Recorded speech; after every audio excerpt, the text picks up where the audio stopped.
Yeah, and it was an absolute blast, too. You gotta ride with us next time, Miss Nilu.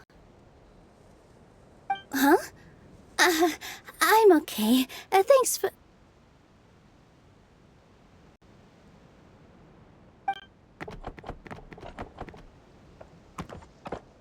Halt!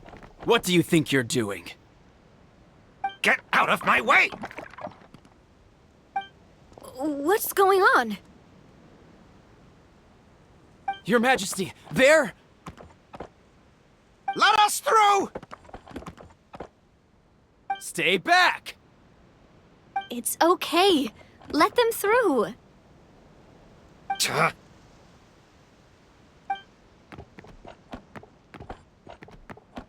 Your Majesty, could we please ask you not to turn the gear that connects up to the sky?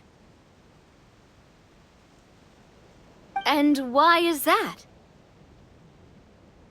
As you have seen, the goddess's gift is very important to us. It keeps us from harm and protects our very lives.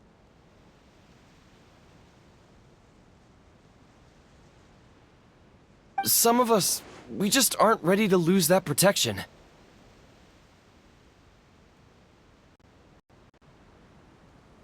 I see. I understand.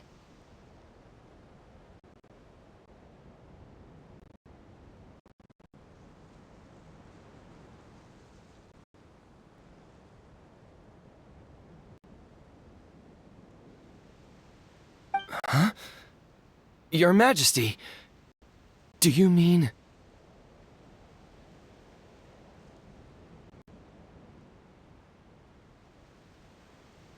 I won't turn that gear.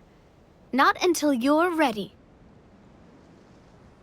What?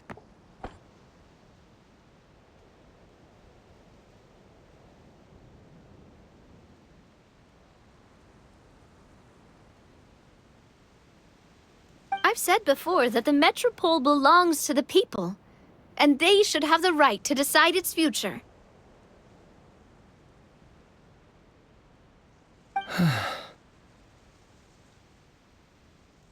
But let me ask you this. How do you plan to solve the issues we are currently facing?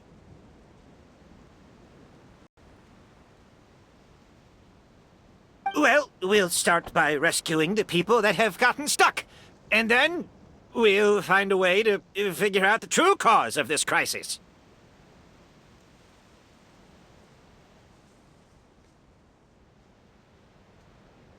And have you made any headway on that? The true cause, I mean. Unfortunately not.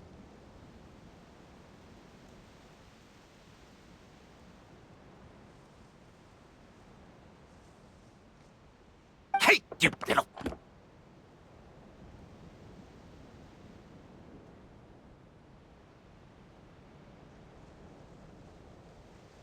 I'm sorry, my friend, but it's the truth.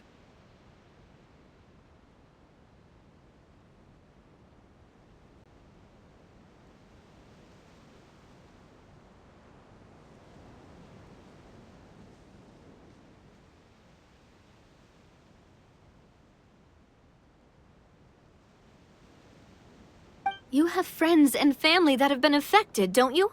That have gotten stuck?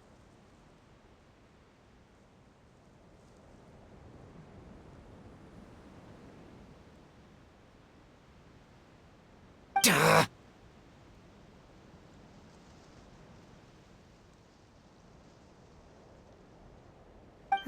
I understand your concerns. But if we let this drag on for much longer, the situation may well get worse. More and more people will be frozen by the goddess's magic.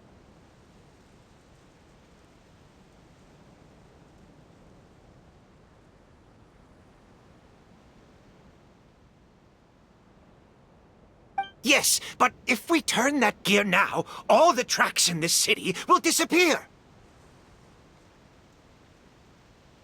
I know this is a hard decision to make, but have you ever thought about why the goddess might have made things this way in the first place?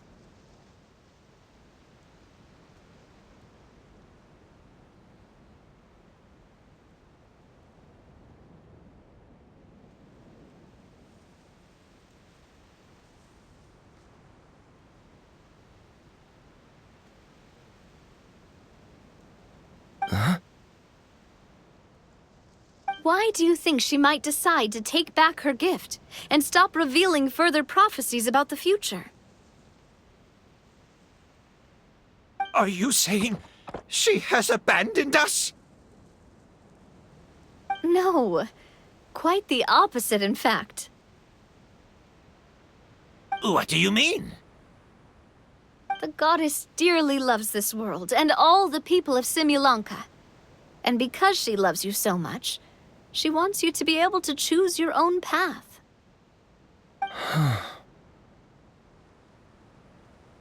Every parent hopes their child will have a happy and carefree life. But if they're overprotective, then all they'll manage to do is keep their child trapped. If a mother bird lets her baby ride on her wings for too long, her child will never learn how to fly. Perhaps the goddess of prophecy has always known that one day she'll have to let go. Children can only become independent if they're allowed to form their own opinions, make their own decisions, and deal with the consequences on their own. Only then will they be able to continue their journey alone, even after their parents are gone. But we've relied on the goddess's protection for so long.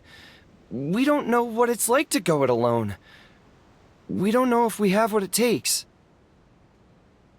Are you kidding me? I think you've proven yourselves more than capable of that. What do you mean? You made a call in a time of crisis, and you've come all this way to talk to me. Even the guards couldn't stop you. That must have taken a lot of courage. But we only did it because we were scared. Why you set out on the journey doesn't matter. What matters is that you've proven you can choose your own path. My friend, I fear our king is right. It is time for us to face our fears. What? But we... We can't go on living like this. Living in fear. Look at what it's driven you to do.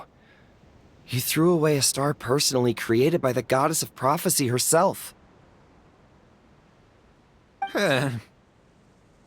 You once revered her more than any of us. And I think the king is right. She hasn't abandoned us. So, why don't we put our trust in her one more time?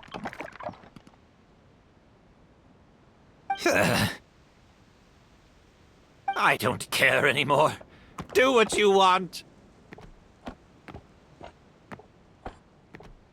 Aw, he laughed. I'm sorry about my friend. That's just how he is. Always had a terrible temper. Please accept my apology for his impudent behavior. Is it just me, or has he accepted the goddess's prophecy? I think so. Not that you'll ever hear him admit it out loud. Your Majesty, please turn the gear that connects up to the sky. So, you've made up your mind? About giving up the goddess's gift? Yes, I've made up my mind. But maybe losing the gift isn't what this is about anymore. Because we've gained something too. You have given us courage. Well said. I am proud of your decision.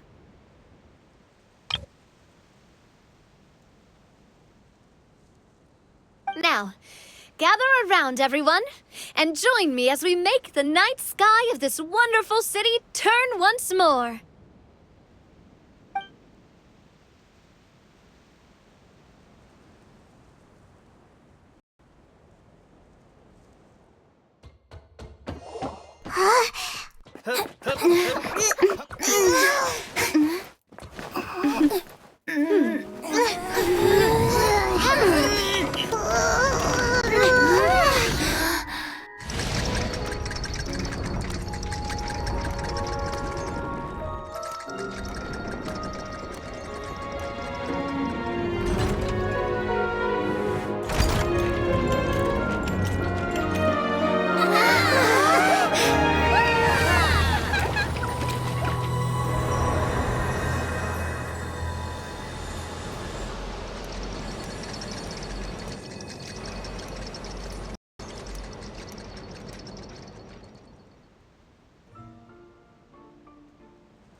So the stars hanging in the sky, they're music notes!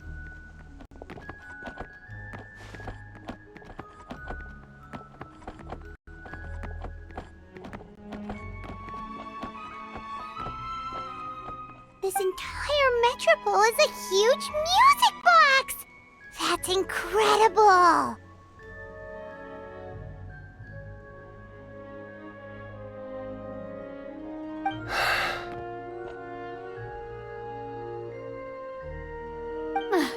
How do you feel? A little scared and uncertain. But for some reason, I feel a lot more at ease. It's as if some kind of huge weight has been lifted from my shoulders. Figured out any next steps? To be honest, not really. But maybe I can start by having a heart-to-heart with that stubborn friend of mine. I have an idea. If you don't know what to do, why don't you start by helping the people around you? You mean the people who got stuck because of the goddess's magic? I mean anyone and everyone who needs your help. By helping others, you'll eventually find your own path. Trust me, I have experience in this. What kind of experience, Your Majesty? Yes. We'll need a formal organization with a catchy name before we go out and start helping people. Why don't we call it the Spina di Rosula?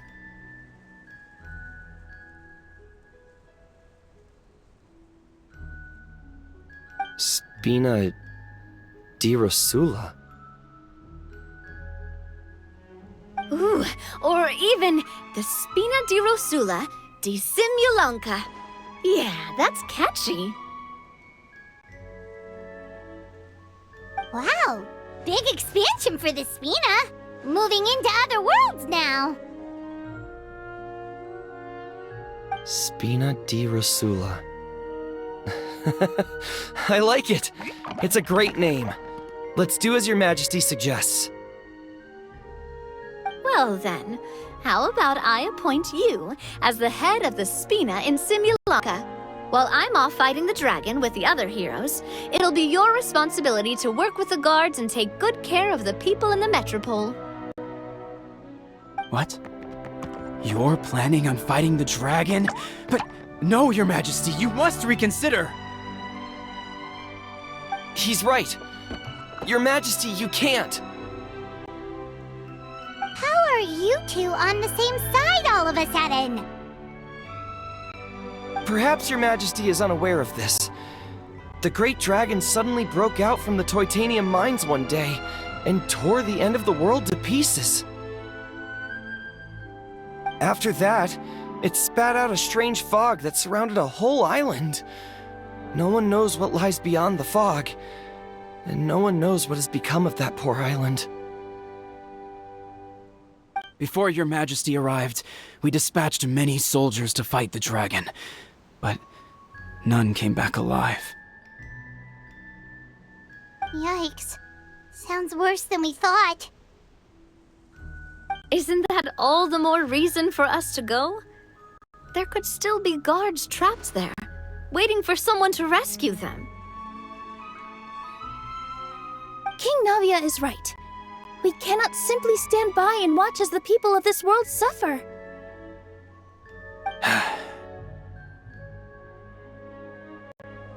Very well. Though I have not served by your side for very long, Your Majesty, 2 days is enough for me to have learned that once your mind is set, any attempts to change it are futile. You're a pretty good judge of character. He probably didn't mean that as a compliment. Since you're serious about this, I won't try and stop you. There's only one way to reach the end of the world, and that's by taking the Maritime Express.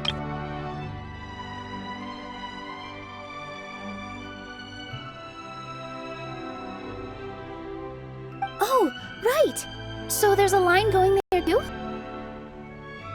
Yes, it was originally built to serve the workers commuting to the titanium mines, but it has been abandoned since the dragon attack. I'll tell the conductor to wait for you at the platform by the side gate to the Metrópole first thing tomorrow morning.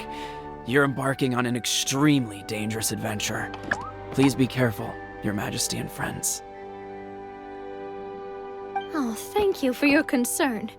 While I'm gone, I leave the Metrópole in your capable hands. Yes, Your Majesty! Just call me boss from now on. That's what everyone in the Spina calls me, and it's what I'm used to.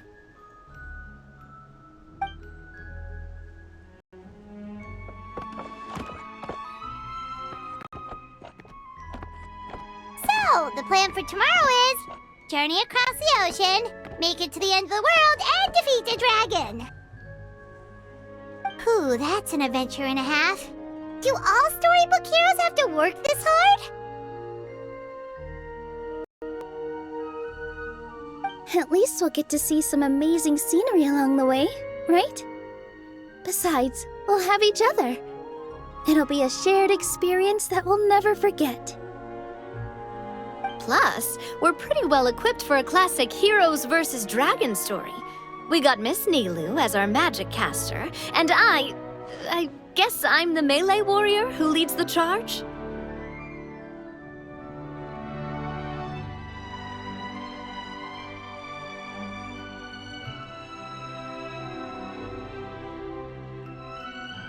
Paimon can definitely see that. Anyway, those are tomorrow's problems. Right now, all Paimon wants is to eat a proper meal because worst case scenario, if Paimon ends up getting eaten by a dragon, she wants to do it on a full stomach. And something about the end of the world doesn't sound like a great place for food options. Well, the origami animals in the forest only drink magic tonic. What do the toy people here in Constellation Metrópole eat? Vegetable oil and sawdust, I think.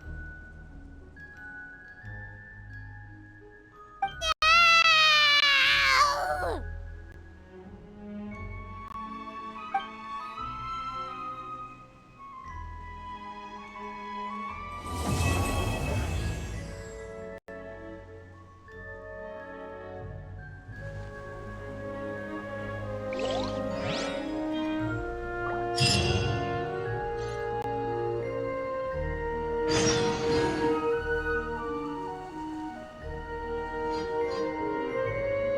The wind rises.